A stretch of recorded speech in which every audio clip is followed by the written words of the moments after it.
Hello friends, आप सभी का एक बार फिर से रुद्र नर्सिंग एक्सप्रेस में हार्दिक स्वागत है। आशा करता हूं कि आप सभी लोग अच्छे होंगे। आज का हमारा टॉपिक पैथोलॉजी का वुंड हीलिंग होगा। जो भी फ्रेंड्स इस चैनल पर पहली बार आए हैं, चैनल को सब्सक्राइब कर लें और घंटी वाले आइकन को दबा के ऑल पर क्लिक कर लें ताकि आप सभी को हमारे लेटेस्ट वीडियो का नोटिफिकेशन मिल सके। तो चलिए स्टार्ट करते हैं। वुंड हीलिंग को समझने से पहले चलिए हम आपको स्किन के स्ट्रक्चर के बारे में थोड़ा सा बताते हैं।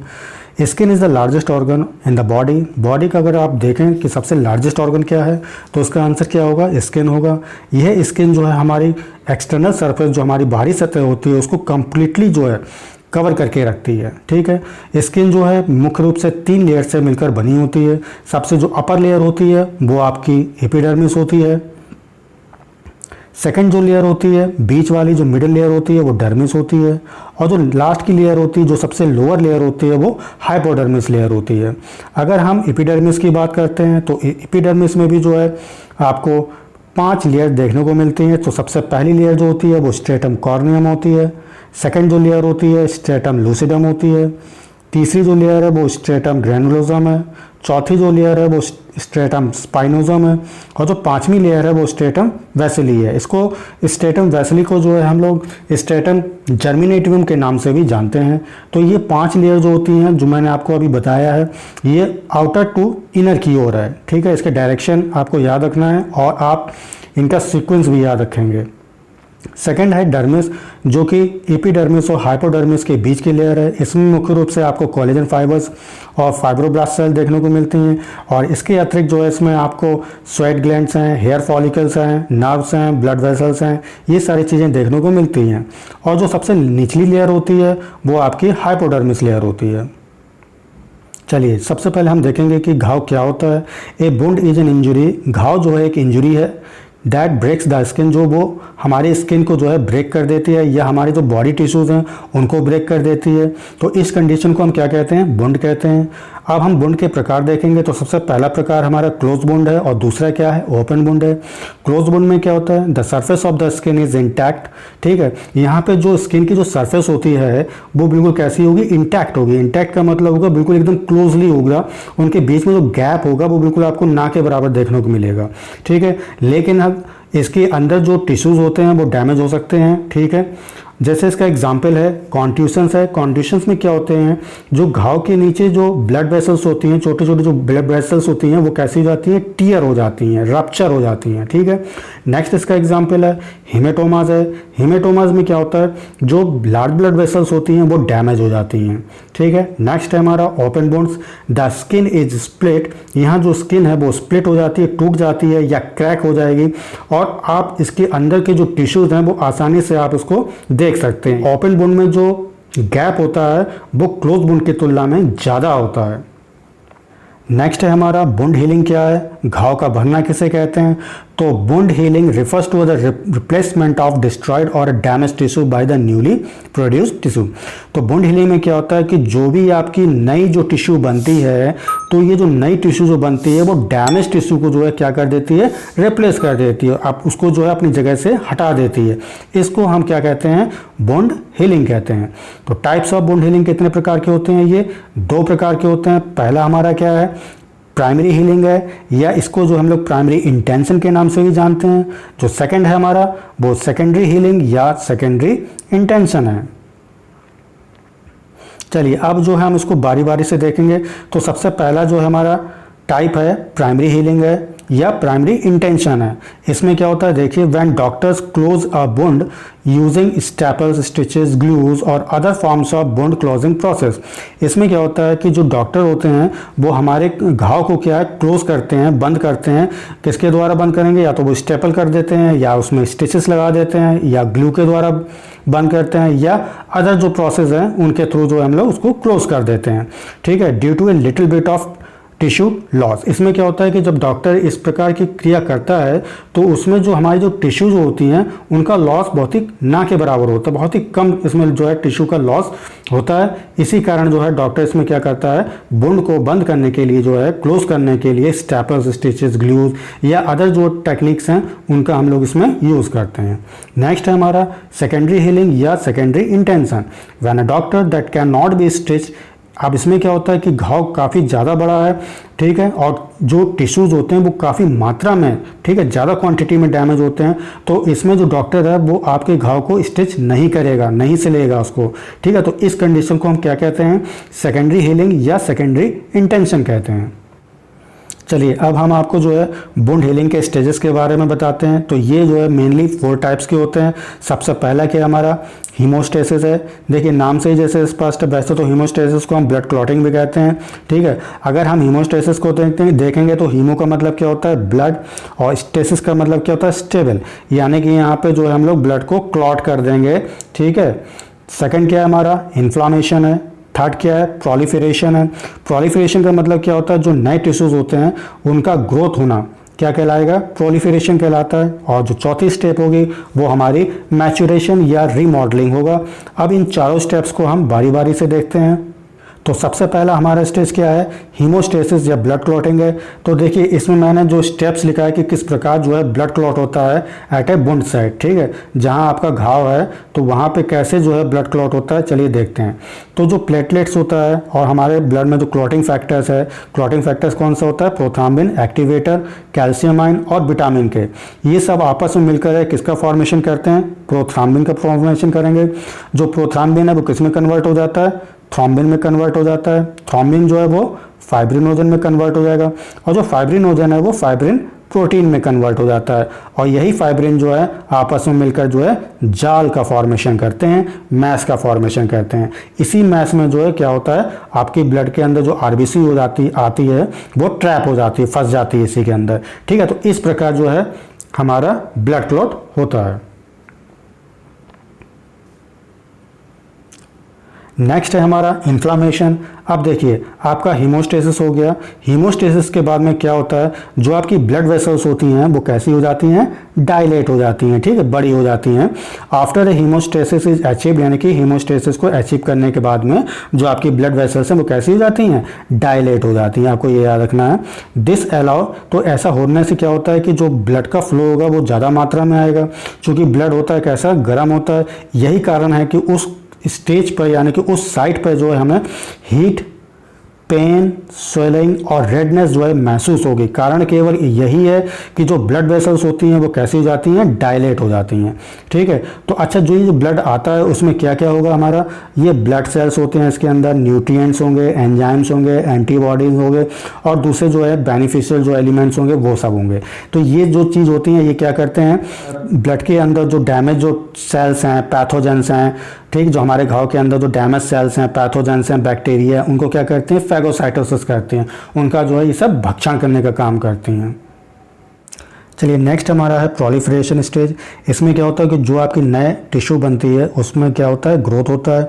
इसमें जो है मुख्य रूप से कुछ इंपॉर्टेंट पॉइंट्स हैं जिनको हम डिस्कस करेंगे। तो सबसे पहला क्या है इसमें, क्रिएट न्यू टिश्यूज़, ठीक है, नए टिश्यू का फॉर्मेशन होगा। सेकंड क्या है, जो डैमेज ब्लड वेसल्स है उनकी रिपेयरिंग होगी, ठीक है। ये 2 पॉइंट आपको याद रखना है। प्रोलिफरेशन में जो है मुख्य रूप से आपके जो है 4 स्टेप्स आपको देखने को मिलते हैं, ठीक है। सबसे पहला क्या है हमारा, इपिथेलाइजेशन है। इसमें क्या होता है, आपकी जो स्किन टिश्यू, जो नए स्किन टिश्यू हैं उनका फॉर्मेशन होता है। इन नए स्किन टिश्यू को क्या कहते हैं हम लोग, ग्रैनुलेशन टिश्यू कहते हैं। नेक्स्ट हमारा एंजियोजेनेसिस है। देखिए इसको हम तोड़ने की कोशिश करते हैं। तो जो जेनेसिस का मतलब क्या होता है, कहीं भी अगर वर्ड जेनेसिस लिख जाता है उसका मतलब होता है फॉर्मेशन, और एंजियो का मतलब होता है ब्लड वेसल्स। इसका मतलब क्या हुआ, यहाँ पे आपके नए ब्लड वेसल्स का फॉर्मेशन होगा, ठीक है। In the area of the wound healing, जो वुंड हीलिंग है हमारे जहाँ पे वुंड साइट है उसमें क्या होता है, नए ब्लड वेसल्स का फॉर्मेशन होता है। इसी कंडीशन को हम क्या कहते हैं, एंजियोजेनेसिस कहते हैं। नेक्स्ट हमारा स्टेप है कोलेजन फॉर्मेशन है। इसमें क्या होता है, जो भी आपका ग्रेनुलेशन जो टिश्यू बना हुआ है ये उसको जो है स्ट्रेंथ प्रदान करता है। क्या प्रदान करेगा, आपको उसको ताकत प्रदान करता है, ठीक है। और ये आपको याद रखना है, जो फाइब्रोब्लास्ट सेल्स होती हैं यही जो है कोलेजन्स का फॉर्मेशन करती हैं। और ये कहाँ मिलती है, मैंने आपको अभी बताया भी था, डर्मिस लेयर में मिलेगी, ठीक है। नेक्स्ट क्या है, कॉन्ट्रैक्शन है। क्या है, कॉन्ट्रैक्शन है। तो कॉन्ट्रैक्शन में क्या होगा, this is the closing of the wound size. अब यहाँ पे जो कॉन्ट्रैक्शन है, कॉन्ट्रैक्शन का मतलब क्या होता है हिंदी में, संकुचित होना, ठीक है। तो यहाँ पे जो बुंड साइज है, जो बुंड है उसके साइज का कैसा होगा, उसका साइज क्लोज होगा, बिल्कुल छोटा छोटा, धीरे धीरे क्लोजिंग होगी उसमें, ठीक है। तो ये किसके थ्रू होती है, ये होती है मायोफाइब्रोब्लास्ट के थ्रू होगी, ठीक है। जो भी बुंड का जो साइज होता है, जो छोटा होगा ये साइज, तो वो किसके थ्रू होता है, मायोफाइब्रोब्लास्ट के थ्रू होगा। चलिए नेक्स्ट हमारी है लास्ट स्टेज है मैचुरेशन या remodelling. Generally remodelling begins about 21 days after an injury. किसी भी घाव के शुरू होने से 21 दिन बाद जो है मैचुरेशन या रीमॉडलिंग की क्रिया जो है प्रारंभ होती है, और ये कब तक चलेगी, 1 साल या उससे ज़्यादा चलेगी, ठीक है। सेकंड क्या है, ग्रेनुलेशन टिश्यूज मैच्योर। इसमें क्या होता है, मैचुरेशन जो स्टेज में हमारी जो ग्रेनुलेशन टिश्यू होती है वो कैसी हो जाती है, मैच्योर हो जाती है, और किसका फॉर्मेशन करती है, स्कार का फॉर्मेशन करेगी, ठीक है। स्कार क्या होता है, आपने देखा होगा कि जब कभी आपका बुंड सही होता है तो उसके स्थान पर एक काला सा धब्बा बना रहता है, ठीक है। तो उस कंडीशन को हम क्या कहते हैं, स्कार कहते हैं। सेकेंड चीज़, और मैचुरेशन में क्या होता है, जो आपका बुंड है उसको ये टेंसाइल स्ट्रेंथ भी प्रदान करता है, ठीक है, मजबूती प्रदान करता है। और ये मजबूती कौन प्रदान करता है, कोलेजन फाइबर्स होते हैं, कौन, कोलेजन, ठीक है। अभी अभी मैंने बताया था कि कोलेजन का फॉर्मेशन कौन करता है, फाइब्रोब्लास्ट सेल्स करती है, और फाइब्रोब्लास्ट सेल्स कहाँ होती हैं, डर्मिस लेयर में होती हैं, ठीक है। Next, the cells that have been used to repair the bone but which are no longer needed, ठीक है। इसमें क्या होता है कि जो टिश्यू यूज हो गई हैं बुंड के हीलिंग में, इसके अतिरिक्त भी कुछ सेल ऐसी बची रहती हैं जिनका कोई काम नहीं होता है, और उनको जो है हमें एक प्रोग्राम के तहत क्या होता है, उन सेल को जो है हम लोग रिमूव कर देते हैं, या उन टिश्यूज़ को जो है हम लोग रिमूव कर देते हैं। तो इस कंडीशन को हम क्या कहते हैं, एपोप्टोसिस कहते हैं।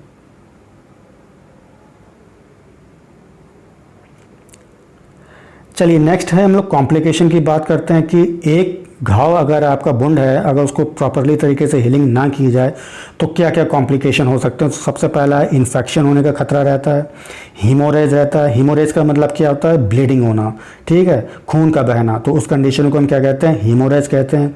नेक्स्ट है इविसरेशन है। इसमें क्या होता है, प्रोट्रूजन ऑफ विसरल ऑर्गन, जो हमारे शरीर के अंदर जो ऑर्गन्स होते हैं वो बाहर निकल आते हैं या बाहर आपको दिखाई देंगे, ठीक है। तो इस कंडीशन को क्या कहते हैं, एविसरेशन कहते हैं, ठीक है। नेक्स्ट है डिहेसेंस है। इसमें क्या होता है, स्किन एंड टिश्यू जो है सेपरेट होती है। इसमें आपके जो स्किन है और स्किन से अटैच जो भी टिश्यूज होंगी वो एक दूसरे से एकदम सेपरेट रहती हैं। नेक्स्ट है हर्निएशन। जहाँ भी एशन वर्ड लग जाता है वहाँ पे क्या होता है, फॉर्मेशन। तो अगर आपका यहाँ पे बुंड हीलिंग नहीं हुआ है प्रॉपर तरीके से, ठीक है, तो उसमें हर्निया की भी होने की चांसेस रहते हैं, ठीक है, हर्निया भी आपको हो सकता है। नेक्स्ट है हमारा फिस्टुला। फिस्टुला क्या चीज़ होती है, ये एबनॉर्मल कनेक्शन है बिटवीन 2 बॉडी पार्ट्स, ठीक है। कोई 2 बॉडी पार्ट्स हैं, उनका कनेक्शन जो है एबनॉर्मली तरीके से हो गया, तो उस कंडीशन को हम क्या कहते हैं, फिस्टुला कहते हैं। तो फिस्टुला होने के भी चांसेस यहाँ बने हो सकते हैं, ठीक है। नेक्स्ट है हमारा keloid scar formation. Keloid scar formation में क्या होता है, form due to the excess of protein, ठीक है, in the skin during healing. Healing के समय क्या होता है, हमारे स्किन में जब प्रोटीन की अधिक मात्रा में, यानी कि प्रोटीन क्या चीज़ है, कोलेजन, ठीक है, जब ये कोलेजन जो है अधिक मात्रा में एक्यूमुलेट होने लगता है, इकट्ठा होने लगता है, तो उस कंडीशन में जो है कीलॉइड स्कार जो है उसका फॉर्मेशन होता है। चलिए नेक्स्ट है हीमोटोमा। हीमोटोमा में क्या होता है, स्किन के नीचे जो है वो ब्लड कलेक्ट हो जाता है, तो उस कंडीशन को हम क्या कहते हैं, हीमेटोमा कहते हैं। और ये आपने खूब अच्छी तरह देखा भी होगा, बाई चांस से कभी आपने गौर किया हो, कभी दरवाजे में आपकी उंगली फंस गई हो या क्या नाम दब गई हो, तो उस कंडीशन में क्या होगा कि आपका जो उंगली होगी उसमें देखा होगा कि आपने एक लाल सा एकदम थक्का जैसा जम जाता है, तो वही कंडीशन क्या कहलाती है, हीमेटोमा कंडीशन कहलाती है। चलिए अब हम जो है वुंड हीलिंग को प्रभावित करने वाले कुछ फैक्टर्स के देख लेते हैं। तो इन फैक्टर्स को हमने 2 कैटेगरी में डिवाइड किया है। सबसे पहला है हमारा लोकल फैक्टर्स है, दूसरा सिस्टेमिक फैक्टर्स है। तो दोनों में बेसिक डिफरेंस क्या होता है, अगर लोकल फैक्टर्स की हम बात करते हैं तो ये हमारे शरीर से बाहर, ठीक, बाहर के फैक्टर्स हैं, जबकि सिस्टमिक फैक्टर की अगर हम बात करते हैं तो ये हमारे शरीर के अंदर के फैक्टर्स हैं। तो सबसे पहला क्या है, ऑक्सीजनेशन है। ऑक्सीजनेशन में क्या होता है, यदि वुंड हीलिंग के समय टिश्यूज़ को प्रॉपर तरीके से ऑक्सीजन ना मिले तो ठीक है, वुंड हीलिंग आपकी कैसी होगी, प्रभावित हो जाएगी, वुंड हीलिंग प्रॉपर तरीके से नहीं हो पाएगी। नेक्स्ट क्या है, इन्फेक्शन होने का चांसेस रह सकता है, कोई फॉरेन बॉडी इंटर करे, फॉरेन बॉडी से मतलब है बैक्टीरिया है, वायरस है ना, तो ये सारी जितनी चीज़ें होती हैं वो आपकी फॉरेन बॉडी के अंतर्गत आ जाती हैं। नेक्स्ट है सिस्टमिक फैक्टर। तो सबसे पहला है इसमें एज बहुत मायने रखता है वुंड हीलिंग के लिए, ठीक है। अगर कोई हम एडल्ट है और एक कोई ओल्ड पीपल है, कोई ओल्ड इंडिविजुअल है, तो उसमें हम देखेंगे कि जो एडल्ट है उसमें वुंड हीलिंग बहुत तेज़ी से होता है। नेक्स्ट है जेंडर की बात करें तो मेल में फीमेल की तुलना में वुंड हीलिंग जो है बहुत जल्दी होता है। नेक्स्ट है हमारा सेक्स हार्मोन्स। जो सेक्स हार्मोन्स होते हैं ये भी आपको वुंड हीलिंग को प्रभावित करेंगे। नेक्स्ट है स्ट्रेस, ये भी बहुत इंपॉर्टेंट फैक्टर है। सीधी बात है कि जो व्यक्ति स्ट्रेस में रहेगा उसका वुंड हीलिंग यानी कि घाव को भरने में उतना ही ज़्यादा समय लगेगा। इसलिए जो व्यक्ति हैप्पी रहते हैं, जो खुश रहते हैं, उनमें वुंड हीलिंग जल्दी होगा। अगला क्या है, इस्चीमिया। इस्चीमिया क्या होता है, when a body parts like a brain heart can not getting enough blood.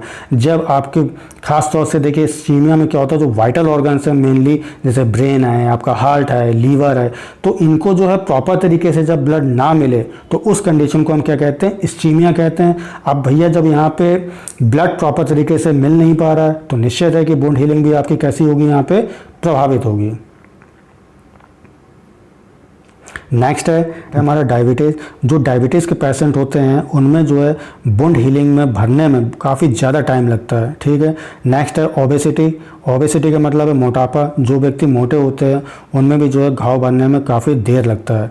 अगला क्या है, मेडिकेशन। कुछ ऐसी दवाइयाँ भी होती हैं जो घाव भरने में देरी करती हैं। नेक्स्ट है अल्कोहलिज्म एंड स्मोकिंग। जो व्यक्ति शराब या धूम्रपान का सेवन करते हैं उन व्यक्तियों में जो है वुंड हीलिंग की जो टेंडेंसी होती है वो बहुत ही स्लो रहेगी। नेक्स्ट है न्यूट्रिशन। आशा करता हूँ कि यह टॉपिक आपको अच्छे तरह से समझ आ गया होगा। यदि आपको ये टॉपिक अच्छा लगा है तो इसे लाइक ज़रूर करें, चैनल को सब्सक्राइब कर लें और अपने दोस्तों के साथ में इसको ज़रूर शेयर करें। Thank you so much.